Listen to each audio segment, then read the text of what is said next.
বিশ্বনবী সাল্লাল্লাহু আলাইহি ওয়াসাল্লাম যখন দাওয়াতি কাজ চালিয়ে গেলেন, আল্লাহ রাসূল সাল্লাল্লাহু আলাইহি ওয়াসাল্লামের উপরে নির্যাতন চলছে, এত কঠিন নির্যাতন চলছে, সাহাবীদের উপরে নির্যাতন চলছে। বিশ্বনবী সাহাবীদের অবস্থাগুলো চিন্তা করে দেখেন। বিশ্বনবীর সাহাবী ইয়াসির রাদিয়াল্লাহু তাআলার পরিবারের দিকে তাকিয়ে দেখেন, ইয়াসির রাদিয়াল্লাহু তাআলার সন্তান, কলিজার টুকরা সন্তান হযরতে ইয়াসিরের কলিজার টুকরা সন্তানের নাম আম্মার, আম্মার রাদিয়াল্লাহু তাআলা। আর এদিকে তার মা হলো আম্মারের মা হলো সুমাইয়া।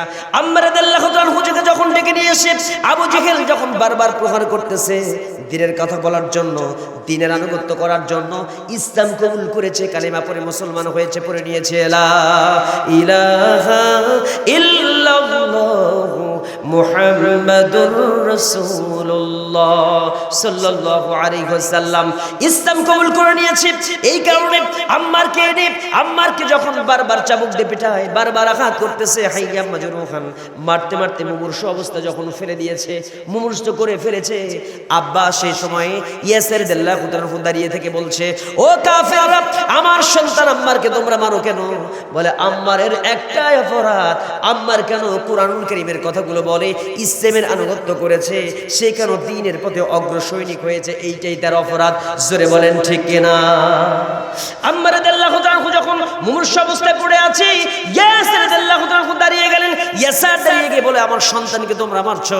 আবু জেহেলের সামনে বলে, আম্মার রে, তোর আম্মার সেই জায়গায় দাঁড়িয়ে আছে। আবু জেহেল দাঁড়িয়ে ইয়াসিরকে বলে, ইয়াসির রে, তোর অবস্থানটা ক্লিয়ার করে দে, তোর সন্তানটাকে আমরা প্রহার করেছি ইসলাম কবুল করার কারণে, তোর অবস্থাটা কেমন? ইয়াসির রাদিয়াল্লাহু তাআলা বলেন, ও আবু জেহেল, ভালো করে শুনে রাখ, যে ইসলামের জন্য, কুরআনুল কারীমের কথা শোনার জন্য আমার সন্তানকে কষ্ট দিয়েছিস, জেনে রাখ, ওই ইসলামের পতাকার নিচে, সুশীতল ছায়ার নিচে অনেক আগে আমি ইয়াসির চলে এসেছি। আমি ইয়াসির সুন্দর করে ইসলাম কবুল করে কালিমা পড়ে মুসলমান হয়েছে, পড়ে নিয়েছি লা ইলাহা ইল্লাল্লাহু মুহাম্মাদুর রাসূলুল্লাহ সাল্লাল্লাহু আলাইহি ওয়াসাল্লাম ইসলাম কবুল করেছি। ইয়াসির রাদিয়াল্লাহু তাআলাকে ডেকে নিয়ে আসা হলো। নিয়ে আসার পরে ইয়াসিরকে দুইটা ডান পায়ের সাথে যখন একটা উটের রশি বাঁধা হয়েছে আর একটা বাম পায়ের সাথে উটের রশি বাঁধা হয়েছে, দুই দিকে দুই উট চালায় দিয়া হযরত ইয়াসিরকে দুনিয়া থেকে চিরে দ্বিখণ্ডিত করে দুনিয়া থেকে বিদায় করে দিয়েছে। জোরে কোন আল্লাহু আকবার। এমন করে কষ্ট যখন দেওয়া হয়েছে, ইয়াসির রাদিয়াল্লাহু তাআলা শহীদ হয়ে গেলেন। সুমাইয়া রাদিয়াল্লাহু তাআলা ইয়াসির রাদিয়াল্লাহু তাআলা আনহু যখন শহীদ হয়েছেন, সুমাইয়া তখন দাঁড়িয়ে আছে। সুমাইয়াকে যখন টান টান করে হাতটা বাঁধা হয়েছে, সুমাইয়াকে বলা হচ্ছে, সুমাইয়া রে, তোর সন্তানটাকে মুমূর্ষু অবস্থায় রাখছি, তোর স্ত্রী, তোর স্বামীকে দুনিয়া থেকে বিদায় করে দিয়েছি, এখন তোর অবস্থা ক্লিয়ার করে দে। এই সময় সুমাইয়া রাদিয়াল্লাহু তাআলা বলতেছেন, ও কাফের বেঈমানরা, আবু জেহেলরা, শুনে রাখো, আমার জীবন চলে যাবে, কিন্তু কালেমার পতাকা থেকে এক চুল পরিমাণ সরবে না। জোরে বলেন সুবহানাল্লাহ।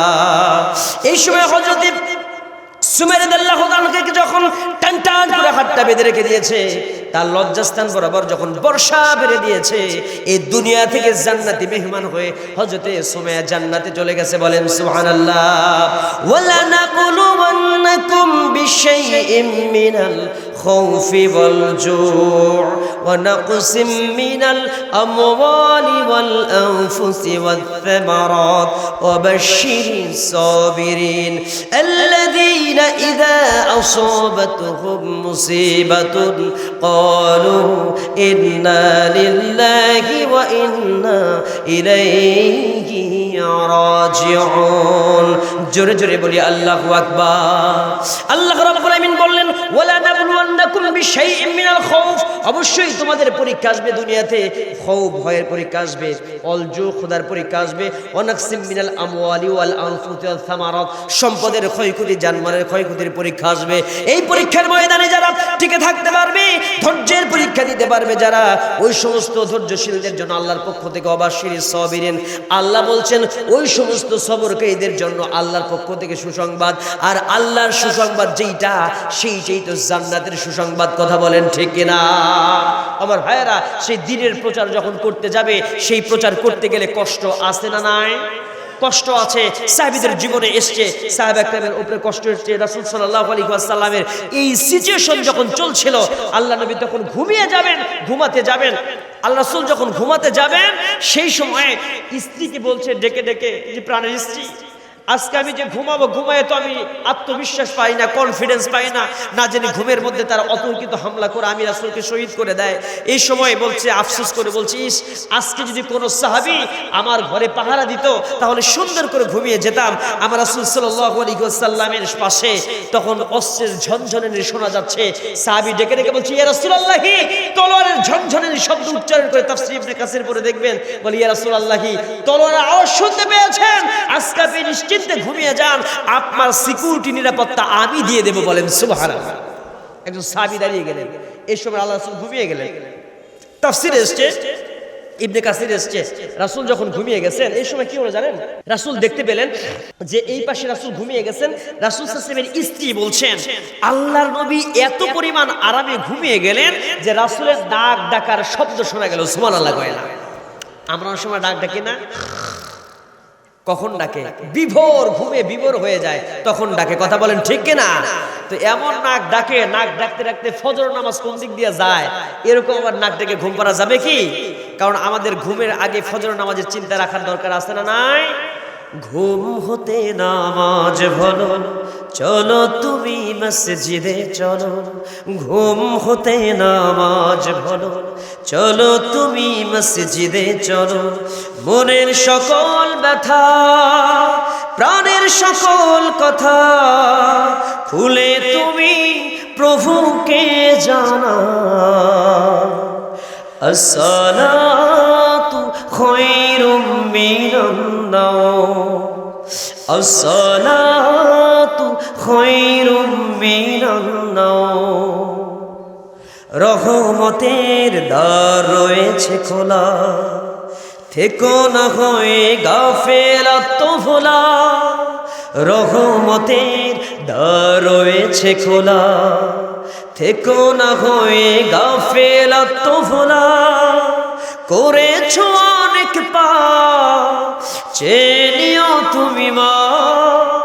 করেছো অনেক পাপ, চেয়ে নিও তুমি মা। সিজদাতে নুয়ে পড়ে নিজেকে বিলাও। আসসালাতু খায়রুম মিনান নাওম, আসসালাতু খায়রুম মিনান নাওম। ঠিক কিনা? চিন্তা করার দরকার আছে না নাই? আল্লাহ নবী যখন ঘুমিয়ে গেলেন, রাসূলের ফজরের চিন্তা ছিল, ঘুমিয়ে গেছেন। সাহাবী দাঁড়িয়ে থেকে যখন প্রহরা দিচ্ছে, হঠাৎ করে ঘুম থেকে রাসূল জেগে গেছেন। সুবহানাল্লাহ কয় না? এটাই মূল আলোচনা, খেয়াল করেন। বিশ্বনবী ঘুম থেকে জেগে গেলেন। আল্লাহর হাবিব বিশ্বনবী সাহাবীকে ডেকে বলছেন, সাহাবী, তুমি দাঁড়িয়ে দাঁড়িয়ে প্রহরা দিচ্ছ, আল্লাহ এই মুহূর্তে আমার সামনে কোরআনুল কারীমের আয়াত নাজিল করে দিলেন। এই মুহূর্তে জিবরিল আমিন এসে আমাকে জানিয়ে দিয়ে গেছে, সুন্দর করে জিবরিল আমাকে বলে দিয়ে গেল, ইয়া আইয়ুহার রাসূল বাল্লিগ মা উনজিলা ইলাইকা মির রাব্বিক ওয়া ইন লাম তাফআল ফামা বাল্লাগতা রিসালাতাহু আল্লাহু ইয়াসিমুকা মিনান নাস ইন্নাল্লাহা লা ইয়াহদিল কওমাল কাফিরিন। ইয়া রাসূলুল্লাহ, আল্লাহু ইয়াসিমুকা মিনান নাস। হে রাসূল, আজ থেকে আপনি দ্বীনের প্রচার করেন, আপনার নিরাপত্তা সিকিউরিটি দেওয়ার ব্যবস্থা কে করবে? আচ্ছা বলেন তো, আল্লাহ যদি কারো নিরাপত্তা দেয়, সিকিউরিটি দেয়, এই পৃথিবীর কোনো মানুষ তাকে খুন করতে পারে, তাকে মারতে পারে, তাকে এই পৃথিবী থেকে শেষ করতে পারে? আমরা দেখেছি কত বিচারককে দেখতে পেলাম যে বিচারকরা আইনে সুন্দর করে কলমের খোঁচায় ভালো মানুষদেরকে বিদায় করে দিল। কথা কয় না কেন? আছে না নাই? ভালো মানুষদেরকে বিদায় করে দিল। আবার কিছু মানুষ কিছু ভালো মানুষদেরকে কষ্টের ভিতরে, নির্যাতনের মধ্যে রেখে দিল। আরে আফসোস লাগে, কষ্ট লাগে। দেখা যায় সেই প্রিয় মানুষগুলো আজও বেঁচে থাকলো, কিন্তু যেই বিচারকরা লিখেছে কলমের খোঁচায় একজন মানুষের উপরে মিথ্যা অপবাদ দিয়ে কষ্ট দিয়েছে, সেই বিচারকই দুনিয়া থেকে নাই। কথা বলেন, কথা বলেন, আছে না নাই? দুনিয়া থেকে বিদায় হয়ে গেল। আর সেই সমস্ত মানুষের মৃত্যু যখন হয়ে যায় তখন আমরা কমেন্ট বক্সে দেখি, ফেসবুকে দেখা হয় যে কোনো মানুষ মরলে পড়ে তখন বলে ইন্না লিল্লাহি ওয়া ইন্না ইলাইহি রাজিউন, আফসোস করে লোকটার জন্য দোয়া করে। আর কিছু মানুষ যাদের মৃত্যুর পরে এলাকাবাসী বলে আলহামদুলিল্লাহ। কথা কয় না কেন? বলে না বলে এই মানে শয়তান বলে, খারাপ বলে যে মরছে, এই আপদ বিদয় হয়েছে। কথা কয় না কেন? আছে না নাই? এমন জীবন করিও গঠন, মরিলে হাসিবে তুমি, কাঁদিবে তামাম ভুবন। এমন জীবন করিও না গঠন, মরিলে কাঁদিবে তুমি, হাসিবে তামাম ভুবন। আমার ভাইয়েরা, ওই জীবন আমাদের গঠন করতে হবে যেই জীবনে এপারে আপনি মরবেন, দুনিয়ার মানুষগুলো আপনার জন্য দোয়া করবে, ওই পারে জান্নাত হবে আপনার ঠিকানা। সেই শহীদের রাস্তায়, কোরআনের রাস্তায়, আল্লাহর নবীর আদর্শের পথে চলার দরকার আছে না নাই? কে কে রাজি আছেন? দোকান হাত আল্লাহকে দেখায় দেন। নারায়ে তাকবীর। আল কোরআনের আলো, এই আল হাদিসের আলো, দুনিয়ার মুসলিম। নারায়ে তাকবীর। জোরে বলছি আমিন।